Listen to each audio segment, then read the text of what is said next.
Good morning friends. स्वागत आहे तुमचं आजच्या प्री मार्केट रिपोर्टमध्ये. तर मित्रांनो, काल मार्केट फार चांगले गॅपअप ओपन झालं होतं, परंतु ते सस्टेन करू शकलं नाही आणि मार्केटमध्ये खूप मोठा फॉल आला. परंतु हा फॉल का आला याच्या मागचं जर कारण पाहायचा प्रयत्न केला तर कुठलंही स्पेसिफिक कारण याच्या मागे नाही आहे. काहीही कारण नाही आहे आणि काहीही कारण नसतानाही मार्केट एवढं मोठं फॉल झालं. आता US मार्केटमध्ये जर पाहिलं तर US मार्केट पुन्हा हायर आहे आज पण.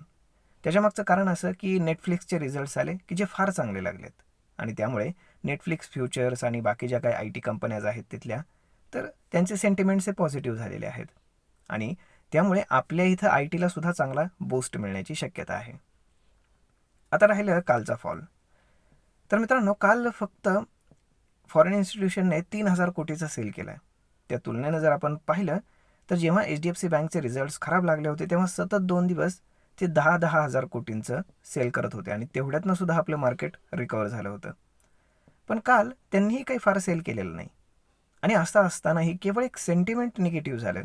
Candle to candle negative sentiment होत गेलं आणि कुठलीही ग्रीन कॅन्डल न बनल्यामुळे कदाचित पूर्ण सेंटिमेंट निगेटिव्ह झालं आणि मार्केट फक्त फॉल होत राहिलं. आणि मार्केटचा जो मेजर सपोर्ट होता 21,500चा, की ज्याच्या खाली पूर्ण महिनाभरामध्ये कधीही मार्केट क्लोज झालं नव्हतं, तिथे काल क्लोज झाले. आता मार्केट टेक्निकली काय होऊ शकतं? आज जर आपण पाहिलं तर ग्लोबल मार्केट्स मध्ये कुठलीही अशी बॅड न्यूज नाही आहे की जेणेकरून आपलं मार्केट पुन्हा फॉल होईल. परंतु काल जसं झालं त्यामुळे काही सांगता येत नाही की पुन्हा काय होऊ शकतं. आता जर आपण टेक्निकली इथे पाहायचा प्रयत्न केला इंडियन मार्केटमध्ये, तर 21,400चा जो काही अप्पर साईड आहे, तर तो जोपर्यंत ब्रेक करून मार्केट वर जात नाही तोपर्यंत मार्केट सस्टेन होईल अशी शक्यता थोडी कमी आहे.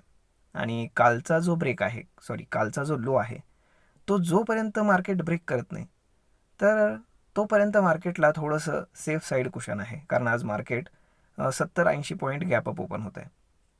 मग आता पुन्हा कालसारखं होईल का की गॅपअप ओपन होऊन पुन्हा फॉल येईल का? तर तो फॉल कन्फर्म होण्यासाठी कालचा जो लो आहे तो ब्रेक केला पाहिजे.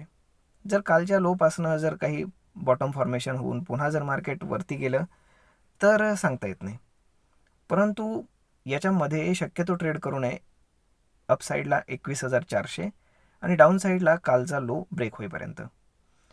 जर कालचा लो ब्रेक झाला तर मग मात्र मार्केटला सपोर्ट फार थोडे आहेत आणि मार्केट चांगल्यापैकी फॉल होऊ शकतं. आज टेक महिंद्राचा रिझल्ट आहे, त्यामुळे टेक महिंद्रावरती चांगलं लक्ष ठेवून राहा, कारण IT कंपन्यांचे रिझल्ट्स चांगले आलेले आहेत. त्यामुळे टेक महिंद्राचेही चांगले येण्याची फार शक्यता आहे. पाहूयात काय होतं ते. परंतु तुम्ही जरा सेफ ट्रेड करा, कारण काल एका साईडला मार्केटनं फार पैसे दिलेत पुट साईडला. त्यामुळे मार्केट जर त्याच स्पीडने जर रिकवर झालं तर आपण म्हणू शकतो की कालचा जो ब्रेकडाऊन होता तो फॉल्स ब्रेकडाऊन होता. परंतु येत्या 2 दिवसामध्ये मार्केटने 21,400ची लेवल क्रॉस करून वरच्या साईडला गेलं पाहिजे. हे फार गरजेचं आहे. जर हे झालं नाही तर मार्केट बेरिश होऊ शकतं चांगल्यापैकी. पाहूयात आज काय होतंय ते. ग्लोबल क्यूज तर पॉझिटिव्ह आहेत, परंतु आपल्याकडे काय घडतंय ते पाहणं जास्त इम्पॉर्टंट आहे. तर मग मित्रांनो, भेटूयात पुढच्या एका नवीन व्हिडिओमध्ये. तोपर्यंत तुम्हाला ही माहिती कशी वाटली, ट्रेडिंग करण्यासाठी, इन्व्हेस्टमेंट करण्यासाठी तुम्हाला ही माहिती कशी वाटते हे तुम्ही आम्हाला कमेंट करून सांगायला विसरू नका. आपण भेटूयात पुढच्या एका नवीन व्हिडिओमध्ये. तोपर्यंत धन्यवाद.